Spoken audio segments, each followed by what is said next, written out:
Bonjour, bienvenue sur la chaîne de PB Modélisme. Aujourd'hui on va parler de peinture à maquette. Alors n'hésitez pas à partager, à commenter, à nous poser des questions aussi, surtout pas hésiter. On est là pour y répondre. Alors aujourd'hui sur la peinture, on va voir, il y a trois grandes familles de peintures, des peintures cellulosiques, acryliques et glycéro. Qu'est-ce qu'une peinture? Une peinture, c'est un liant. Donc principalement un liant acrylique, cellulosique ou glycéro, évidemment, dans un solvant qui peut être de l'eau, une fameuse peinture à l'eau, donc c'est le solvant qui est à l'eau. Ou au contraire, un solvant aromatique, diront certains, où on a quelque chose qui est plus exotique, tel que de l'acétone, cellulosique, xylène, enfin il y a pas mal de choses. Et puis dedans, dans une peinture, évidemment, vous avez ce qui nous intéresse le plus, le pigment, qui va donner des couleurs. On peut aussi avoir des nacres qui peuvent être ajoutés. Et puis vous pouvez aussi avoir quelques additifs, on va le voir, tels que des retardants pour mieux tendre les peintures. Tout d'abord, on va préparer une surface grâce à un apprêt cellulosique. Cet apprêt va permettre de passer d'une surface brute métallique, avec celui-ci par exemple, ou une surface en plastique, ou même du bois, et d'avoir une surface qui devienne plus dure, avec un effet un peu garnissant, c'est-à-dire que vous avez un liant cellulosique, comme une peinture cellulosique, mais vous allez aussi avoir un aspect garnissant avec des fois du talc, bien souvent du talc, et puis éventuellement un petit peu de colorant pour donner un petit aspect rouille ou gris, ou ainsi de suite. Donc vous avez différentes marques, du Revel qui va se poser en bombe, en forme de spray, mais aussi toute une gamme chez Tamiya sous forme de spray, mais aussi des produits qui peuvent être posés ou au pinceau ou à l'aérographe. Attention, ces produits sont super nocifs, un petit rappel sécurité à la fin. On a aussi des peintures, elles aussi cellulosiques. À la base, elles étaient sous la forme de Tamiya Spray, sous forme de spray vendu par Tamiya. Des peintures qui pour le coup sont très solvantées, ont une super accroche pour le coup, sont vraiment pas bonnes pour la santé, ça pue, faut le dire. Et depuis peu en fait, ces peintures ont été déclinées sous forme de pots qu'on peut poser donc au pinceau ou à l'aérographe. Ça évite de vider la bombe dans un godet, enfin c'est vraiment pas pratique. Donc sous forme de petits pots, sous le nom de Liker Painto, rien à voir avec de l'eau pour le coup. Et vous allez donc avoir toute une série de diluants et de retardants, entre autres des retardants qui vont permettre donc d'avoir des peintures brillantes qui vont se tendre encore plus puisqu'on leur laisse le temps de se tendre. Donc ça c'est des produits cellulosiques, donc ces produits-là faut surtout pas les poser sur des produits ou acryliques ou glycéro, ça va attaquer, ça va friser direct. C'est vraiment les teintes de base, les sous-couches que vous allez utiliser. Deuxième catégorie de peinture, des peintures acryliques.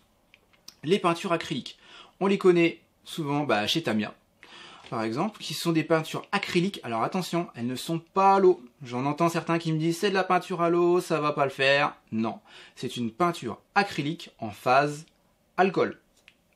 Donc polyacrylique pour le liant, dilué dans de l'alcool. Ou dans d'autres solvants d'ailleurs, ils nous disent pas tout, bien souvent. Donc ça c'est une peinture acrylique. C'est super résistant d'ailleurs, c'est même plus résistant que les peintures glycéro, on va voir. Ça juste après. Vous pouvez aussi retrouver des peintures acryliques sous forme de pot, par exemple chez LR, mais qui sont des peintures acryliques en phase aqueuse, donc diluées dans de l'eau. Pour le coup, c'est vraiment une peinture à l'eau. Vous pouvez aussi trouver des produits PVC tels que la peinture à bois, qui peut être aussi diluée dans de l'eau pour la petite histoire. Mais c'est pas une peinture. Et puis vous avez aussi des produits acryliques sous forme de spray, qui existent par exemple chez Revel. Donc là aussi vous avez un produit qui va pouvoir se poser sur, et j'insiste bien, sur des produits cellulosiques sans risque ni pour l'un ni pour l'autre. Vous allez d'abord poser un apprêt cellulosique ou une peinture cellulosique, puis un produit acrylique, sur lequel vous allez pouvoir poser un produit glycéro qui lui, et dans cet ordre-là, il n'y a aucune réaction à craindre. Voilà.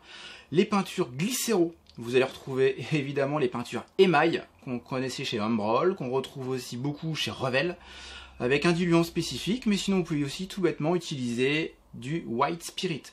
Attention, les peintures fluo nécessitent impérativement le diluant de chez eux. Me demandez pas pourquoi, il doit y avoir la poudre de perlimpinpin dedans. Le solvant est adapté, il y a de petits additifs vraisemblablement.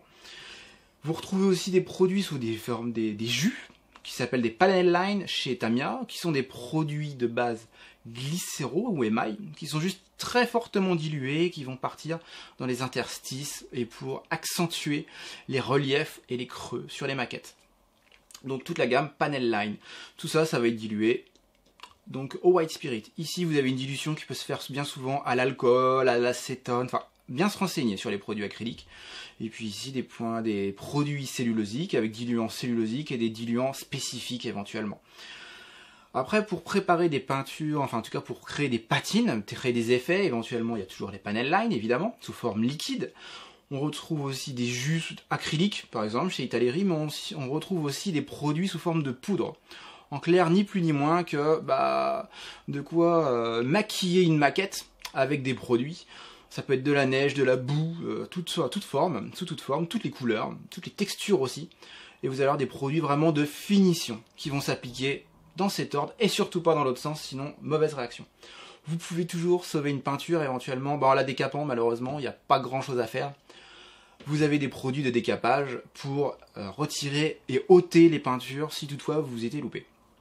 Alors, j'attire votre attention sur le fait aussi que ce sont des produits qui sont dangereux pour la santé.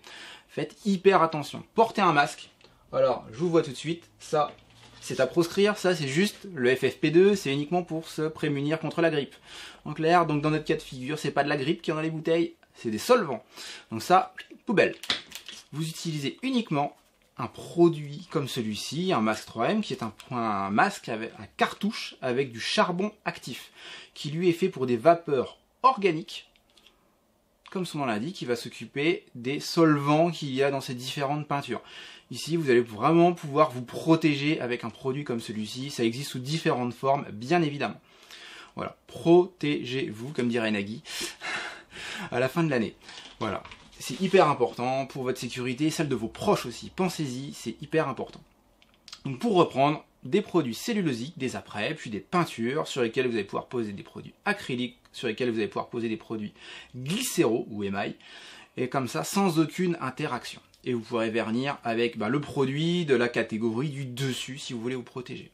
Peinture acrylique, vous pouvez prendre le vernis du dessus, il n'y a pas de souci, ou de la même catégorie ou de la catégorie du dessus, surtout pas l'inverse. Hyper important.